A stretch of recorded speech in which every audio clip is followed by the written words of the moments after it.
completing our 6 weeks, Father God, and all those that are committed, Father God, just to continue to come to these life groups, Father God, to receive your word, Father God. I ask, Father God, that you use me tonight, Father God, to wrap up this life group series, Father God, and just speak to me, Almighty God, and give me words to speak, Almighty God. I ask you to bless everyone here tonight, Father God, and those that couldn't make it, in the mighty name of Jesus. Amen. Yeah, God has put it in my heart to finish up the life group and just go over a little bit of basically what we have covered for these last 5 weeks, which would be 6 weeks today. Also, and it's only because I feel in our heart that we go home, once our life groups are done, we go home and we don't meet again until another 3 months. And without any other, anything going on in our lives, the enemy just continues to attack us. And I have to tell you, from the day that my husband told me, you're going to do the last, and he asked me, he didn't tell me, he asked me, you want to do the last session? Would it be okay? The enemy has attacked me that very same day, every day, and it had just been like, and I have to recognize that it's the enemy, that because God has a word for us tonight. Amen. And I'm not going to receive it. I have not received it, and I have awesome women of God that have been there for me, and that have just lifted me up in prayer and continue to pray, my husband as well.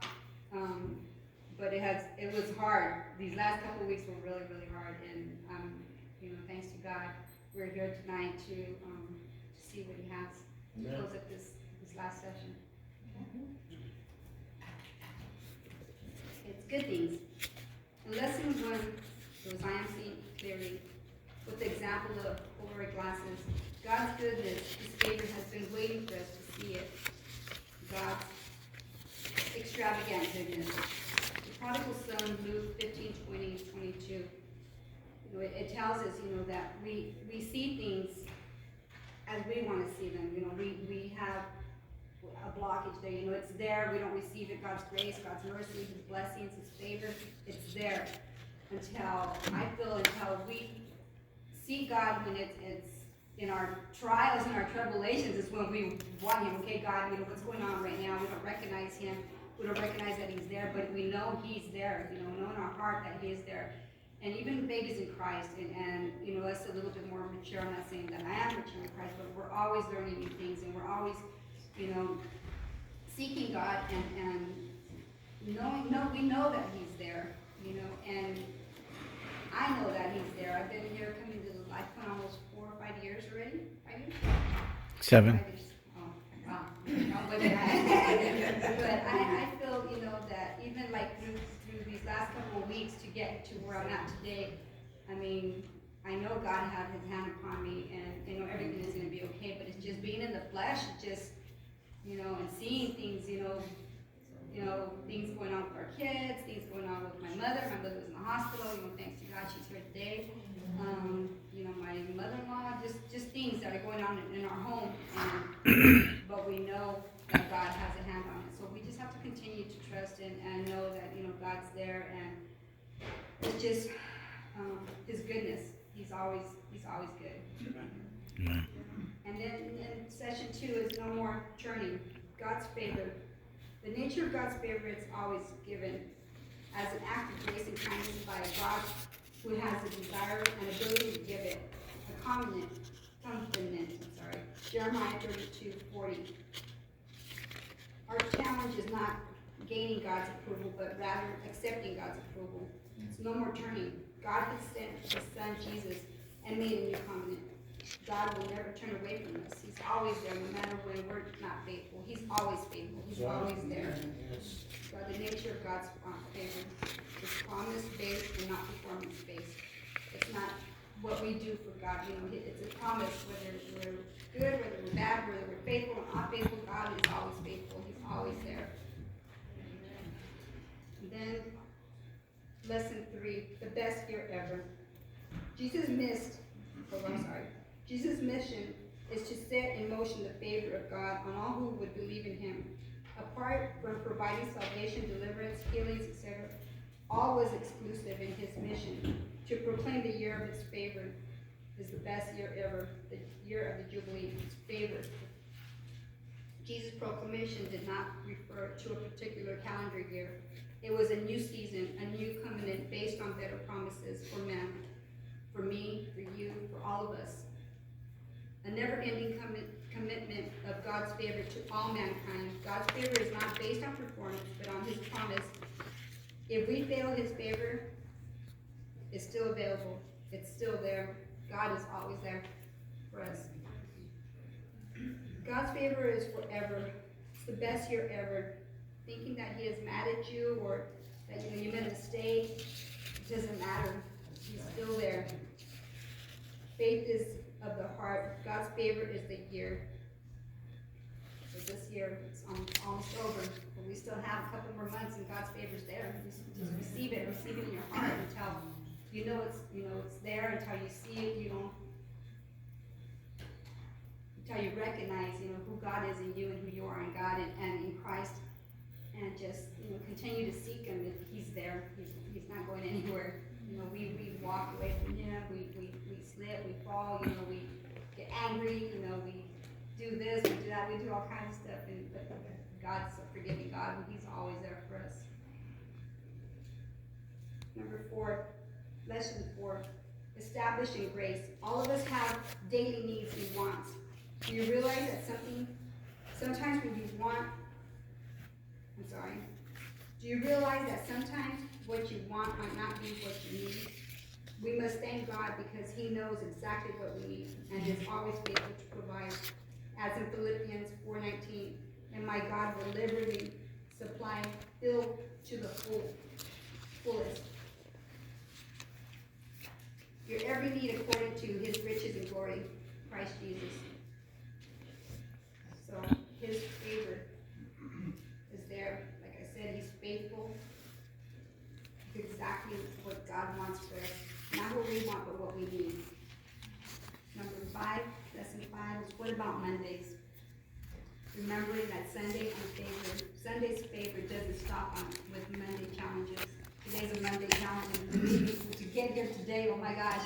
Right out the door, putting a little bit of makeup on the way over here, cooking dinner at 4 o'clock. I mean, just a little bit of everything going on right till the last minute. I'll be real, till the very last minute. I mean, if it wasn't for my Theo and my future Thea, helping me out, I mean, it wouldn't have happened, believe me. But God put them there for a reason. And we're here with spaghetti. It was good spaghetti. Remembering, the path of favor isn't always on the mountaintop, but it also goes through the valley. God's goodness doesn't cancel the pain of life's hardship. The goodness of his favor exceeds the pain. God's favor on us is unearned. It is based purely on relationship. The relationship with God. You have to seek God and build your relationship with God. God's favor is not based on who we are, but whose we are. That's why I feel that the enemy attacked me bad these last couple of weeks. It's not who I am. Not me, Maria. It's whose I am. I'm a daughter of the Most High. Amen. I'm a wife. Lord. I'm a mom that prays for her kids. I'm a daughter that prays for my mom, my mother-in-law. I'm a grandma that prays for my grandkids every night. Every day. We plead the blood of Jesus over our family, and that's who I am. That's why the enemy attacked me. But I don't receive it. That's right, amen. I'm going to be honest. I'm going to tell you that, and he also attacked me because he's attacked our ministry. Okay? I'm a co-leader of the women's ministry. He's canceled our Bible studies 3 times. We only have 2 more Bible studies left. And he's canceled it 3 times because he knows that there's a word in the 2 last Bible studies that we have. And I'm encouraging every woman that's here, show up to our last 2 Bible studies, because there's a word for each and every one of you. And they are awesome because I already went through them. And God has amazing things for us. And we're going to keep going. And we're mighty women of God. And we're going to keep going to, receive what God has for us. And that devil's a liar.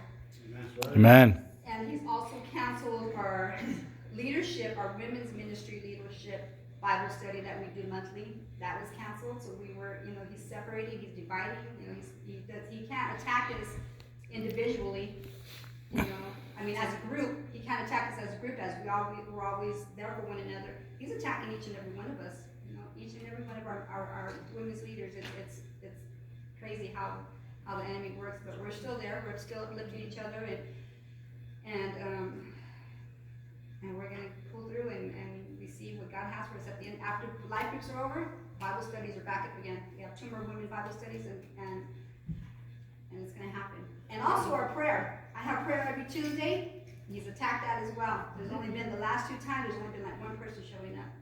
Like the last 2-3 weeks, right? Mm-hmm. There's only been 1 person showing up. That's okay. I'm faithful, God's faithful, I'm faithful. And I want to thank each and every one of you for being faithful, for showing up for our life groups and, making the commitment to be here. God has something for each and every one of you. And it's, okay. And it is said, blood is thicker than water, refers to family first. We are the family of God by his blood. We are brothers and sisters in Christ. And we are here as Life Point family. And that's who we are, and that's who we will be. Amen. So I'm gonna go ahead and start us there. I'm sorry. Okay, it's good eyes. Okay, I'm gonna read a Bible commentary by Matthew Henry on Hebrews 11:1. Faith demonstrates to the eye of the mind of the reality of those things that cannot be discerned by the eye of the body. And also Annie Dillard. Seeing is of course very much a matter of verbalization. Unless I call my attention to what passes before my eyes, I simply won't see it. Early one morning in Washington, D.C., a man quickly took his place against the metro wall, pulled out his violin, placed his tip hat on the ground, and began to play. For this day, he had chosen 6 selections from Bach. During his performance, over thousands of people walked by. While passing by, some slowed their pace, others stopped to listen briefly, and a few dropped some sympathy money into the hat. Unknown to everyone who passed the beggar on the street that morning was the world-renowned violinist Joshua Bell. The instrument that sang in his hands was a violin valued at $3.5 million. When Joshua finished, there was no applause, no standing ovation, nothing acknowledged the magnificent talent that had just been on display, and his street concert netted a mere $32. Just 48 hours earlier, an eager crowd had packed the Boston Theater to hear him playing an average of $100 per seat. How could anyone miss this? The master violinist did a charity concert, and over thousands of people walked by without noticing. How does that happen? The fact is that people on the sidewalk that day represent a trait common to all of us. We don't always see what's right in front of us. But the fact is, we don't see it doesn't mean it's not there. Just what's wrong with our eyes anyway. I mean, we do that daily. Being in the flesh, we know it's there. That's God's grace, that's God's mercy, God's love. His enduring love. It's there. We know it's there, but we don't receive it. We continue to just let the flesh take over us, and we get all crazy sometimes. But okay, calm down now, and go pick up your Bible, go pray. Seek God. Go to your closet and seek Him. It's there. I mean, I see it as it's there. I mean, I can't explain it. It's just His love. It's His comfort, His healing. I could say that His healing. I received His healing. Until you receive something in your heart, His experiencing, God, something from God, you won't be able to express it. But I can tell you from my point of view, I received His healing, and I thank God every day because I'm here. And I had a question. Somebody questioned me about while I was happy. Somebody, what are you so happy about? What do you mean? What am I happy about? I'm happy because I'm here. God giving me another day. Give me, God's giving me life, and all the surgeries and everything I've been through. That's what I'm happy about. And And because I know I serve a mighty God, and but I know He's there each and every day. You know, I give thanks to God. But I know that some of us struggle, and I struggle, you know, but I have to keep reminding myself, God, I know You're there, you know, and get back on track. You know, I go just a little bit, but I get back on track, and I don't share a lot of what, you know, what goes on, you know, in our home, our family, and stuff like that. But it doesn't mean that it's not there. I mean that my trials and tribulations ain't there, because they are there, and I just continue to see God, and that's what we need to do. Bad eyes and good eyes.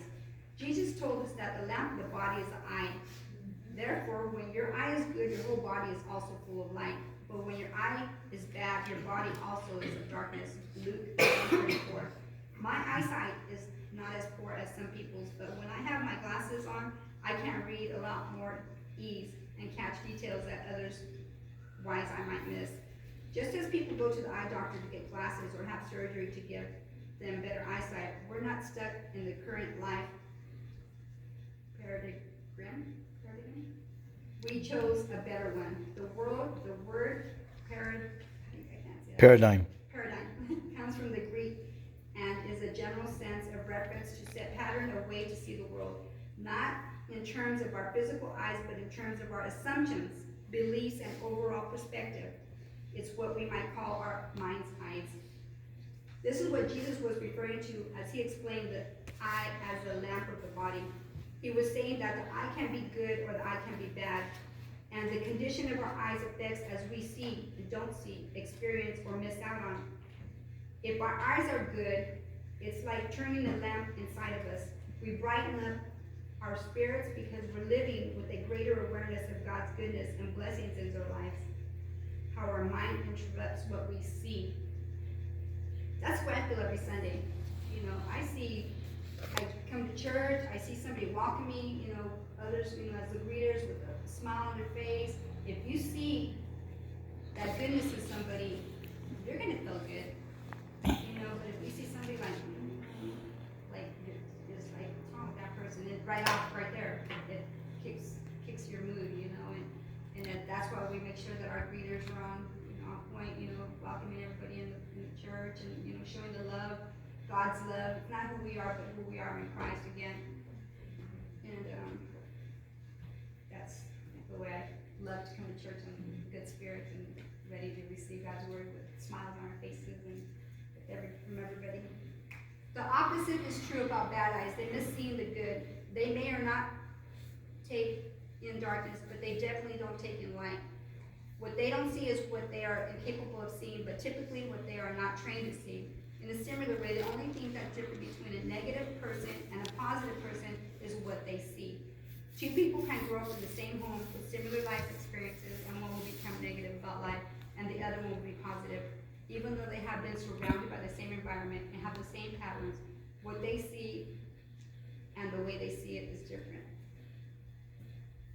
I could speak on something right here. In the same home, we could grow up in a household, you know, with other siblings in the home, and everybody's attitude in life is different. And I know, I understand it's from the experiences, you know, that has gone on in life and everything. But once you see God, He changes that, you know, and you could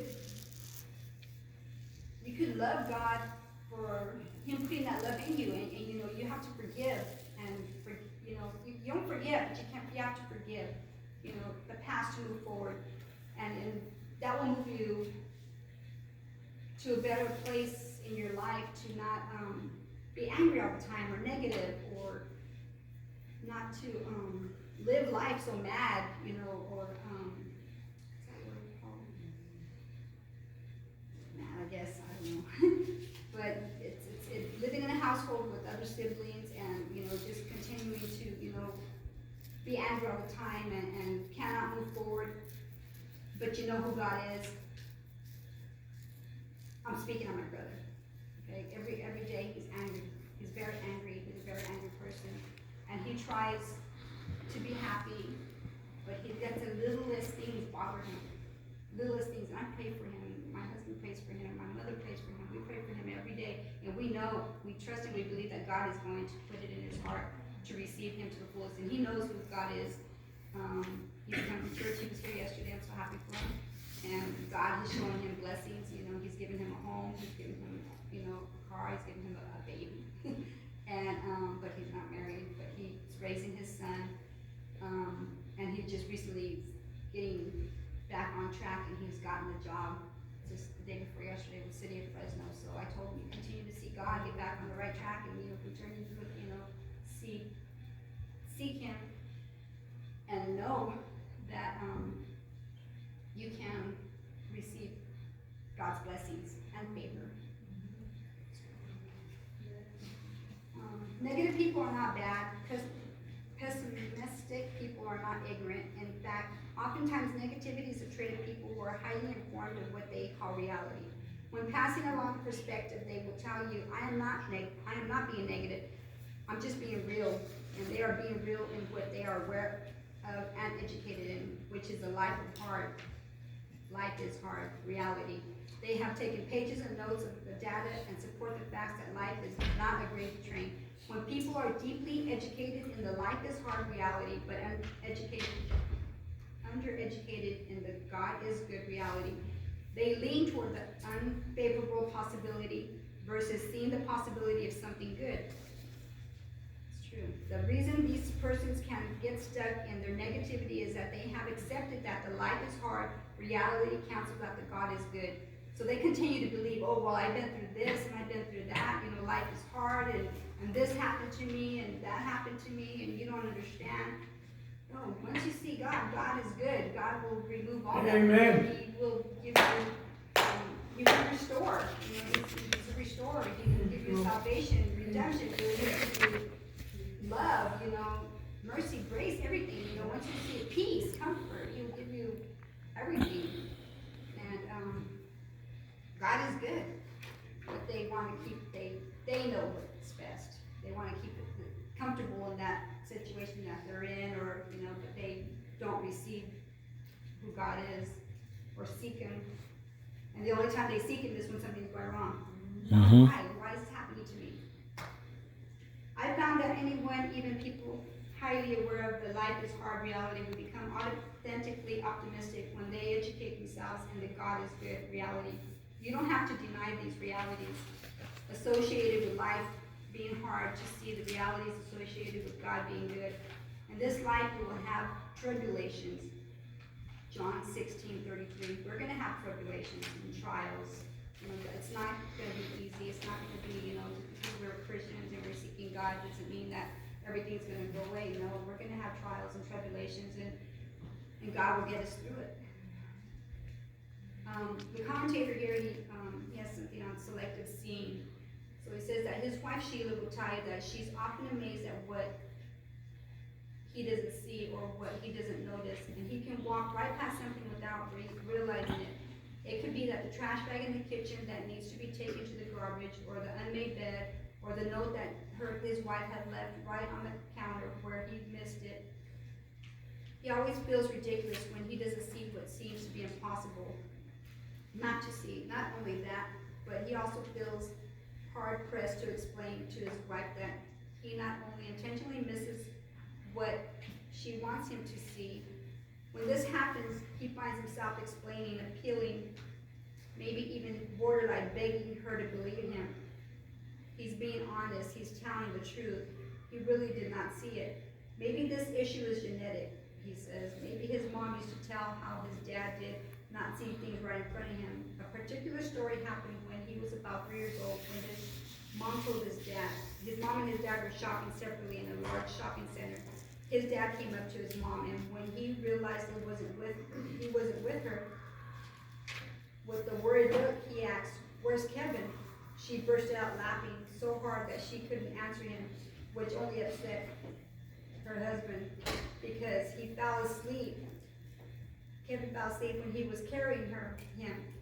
So there he was, literally lying in his dad's shoulder because his mind had been distracted. He'd forgotten he was right there.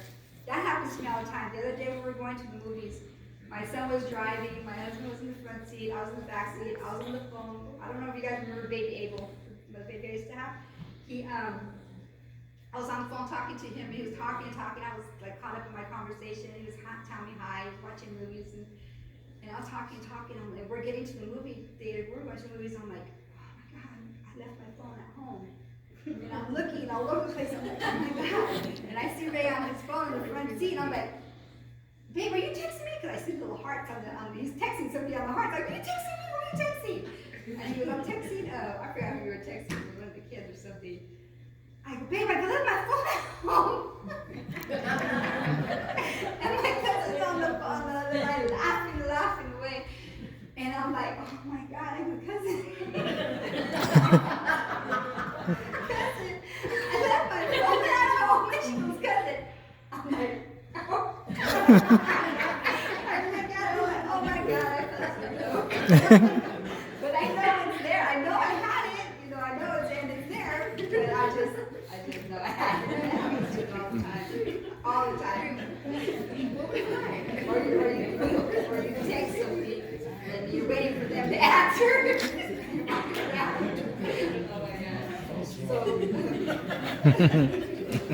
So again, what we don't see is not necessarily what we are incapable of seeing. It's more often what we're not thinking about, we're looking for or trained to see. So we're under construction still. That means that God's still working on us. It's definitely working on me. And the same way we don't see some things, there are other things we can't seem to miss. He states that he grew up in St. Louis, and to this day he's a devoted Cardinals baseball fan, living in Seattle and traveling around the country. It's amazing how many Cardinals hats and jerseys he sees on the people in these places other than St. Louis. Of course, Cardinals emblems are everywhere in St. Louis, but he sees them mainly on other places too. The truth is, most people wouldn't even notice a Cardinals hat in Minneapolis or Tampa, but since his mind's eyes are trained to notice the Cardinals logos without any effort, he spots in a crowd, walking through a mall or on an airplane. He thinks years ago that when he was just a kid, a little scribe in his head made a mental note that read something like this: Kevin is a Cardinals fan. Kevin watches baseball, plays baseball, buys baseball cards, and talks about baseball with his friends. Kevin's favorite baseball team is the Cardinals. He pretends that he is on the Cardinals team. He loves wearing Cardinals jerseys and hats. So help him to see Cardinals baseball cards, hats, and jerseys. Point them out to him because he loves the Cardinals. So even now, years later, it's like his mind is on a mission to show him Cardinals stuff. In the same way, he sees Cardinal logos and gear everywhere. Everyone's eyes are trained to see what their mind has assumed they want to see. So while he's Cardinals-minded, someone else is boat-minded or fishing-minded or music-minded or tech-minded. Some people are fashion-minded or art-minded or sports-minded. Something can be all around us and we do not see it, while there are other things most people don't notice about our eyes don't miss. He has an encouragement for some of all of you. All of us have the potential to see less of what we don't want to see and more of what we become intentional about seeing. The power of the Lord.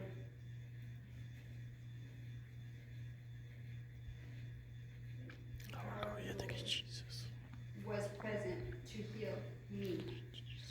So I can see that he was present, he was there to heal me from the very beginning. Every step is up. Step by step in Jesus. I'm sorry. Those are notes that Pastor had put that I can't read his writing. The reason behind all this selective seeing, your internal scribe, the reason behind all this selective seeing is a small part of our brain called the reticular activating system, RAS. I'm definitely not an expert on this, but those who are tell us that God created our mind to notice what it thinks we want to see and store it for easy retrieval. It is, in its attempt to do this, it will bypass tons of information and focus on what it thinks we want to see and remember. In the same way, a computer remembers the words you've entered and websites you visited, so it can retrieve information for you quickly. Your mind helps you see what you want to see and overlook what you don't want to see. It's like having a little scribe in your mind that's making a mental note of what it thinks you want to see more of, and then it eagerly points that out to you. The record-keeping scribe does this by filtering through the relevant information and presenting it to your conscious mind. Having you recall it, your brain continues then to collect more information which is relevant to that specific goal. It takes pride in effectively showing you what you want to see. Think about it. The last time you wanted something, a specific car, tennis shoes, smartphone, hairdo, or even to lose weight, the moment you made that item or topic your focus of attention, it seemed you were bombarded with advertisements about it. If you were interested in a specific car, all of a sudden you noticed the car everywhere. If it was tennis shoes, you started noticing those shoes on other people's feet. If your interested was to lose weight, your RAS filtered information related to the latest diets. And you paid more attention when other people talked about losing weight. This information always had been there, but you now were seeing more of it. I'm sure we all have experienced this phenomenon of some extent. Because the little scribe in our head is taking good notes and doing his best to point out to us what he thinks we want to see. Years ago, when the actress Drew Barrymore was filming a movie, E.T., she started what she calls a lifelong love affair with hearts, a passion she later channeled into photography. Barrymore sees heart-shaped objects or images everywhere and photographs them. She sees heart shapes in places where nobody else sees them, in man-made objects and in nature.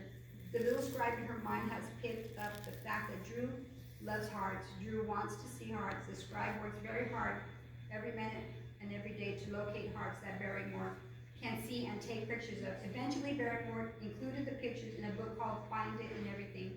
However, there's a dark side to this little scribe. It can become a culprit. Like everything God gives us that is intended to help us, there usually is a downside.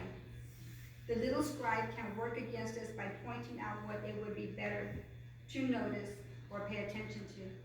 When this happens, the only thing we can do is be intentional about reprogramming our RAS to tell us what we want to see, not what it thinks we want to see. A common example is this, is when we change our address or phone number, our brain has a former information stored in autopilot. As soon as we need to retrieve the address, the brain happily offers it up quickly. But when we move or change a phone number, our brain does automatically switch over to the new information until we get intentional and override the old stored file and replace it with a new one.